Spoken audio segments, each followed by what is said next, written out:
ఈ ప్రపంచం క్రొత్తగా ప్రారంభమైనప్పుడు దేవుడు ఒక అందమైన తోటను సృష్టించాడు. ఆ తోట పేరు ఏదెను తోట. ఆ తోటలో రంగురంగుల పూలు, రుచికరమైన ఫలాలు, ముద్దు ముద్దుగా పాడే పక్షులు ఉండేవి. చాలా ప్రశాంతంగా, ఆనందంగా ఉండే ఆ తోటలో దేవుడు ఆదాము, అవ్వ అనే ఇద్దరిని సృష్టించాడు. వాళ్ళు తోటలో జంతువులతో మాట్లాడుతూ, చెట్ల నీడలో విశ్రాంతి తీసుకుంటూ, తీయని ఫలాలు తింటూ సంతోషంగా జీవించేవారు. ఈ తోటలో ఒక ప్రత్యేకమైన చెట్టు ఉంది, జీవవృక్షం అని పిలిచే చెట్టు. దేవుడు వారికి ఒక్కటే చెప్పాడు, ఈ చెట్టు ఫలాన్ని తినకూడదు అని. అయితే ఒకరోజు సాతాను సర్పంలోకి దూరి అవ్వ వద్దకు వచ్చి ఇలా చెప్పింది, ఈ ఫలం తింటే నీవు దేవుడితో సమానముగా అవుతావు, నీకు మంచి చెడు రెండూ తెలిసిపోతాయి. అవ్వ ఆ ఫలాన్ని చూసి ఆకర్షితురాలైంది. అది బాగుంటుందని అనిపించింది.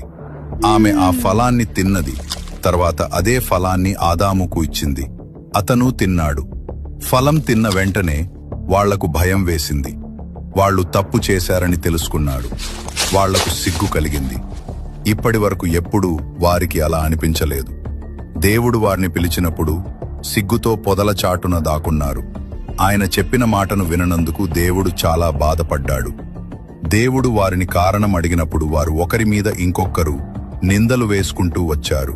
అప్పుడు దేవుడు ఆదామును బట్టి ప్రతి పురుషుడు కష్టపడితే కాని ఫలం రాదు అని, అవ్వను బట్టి ప్రతి స్త్రీ ప్రసవ వేదనను అనుభవిస్తుంది అని, సర్పము పొట్టతో ప్రాకుచు మట్టి తినునట్లు మరియు స్త్రీ సంతానము సర్ప సంతానము వైరము కలిగి జీవిస్తారు అని శపిస్తాడు.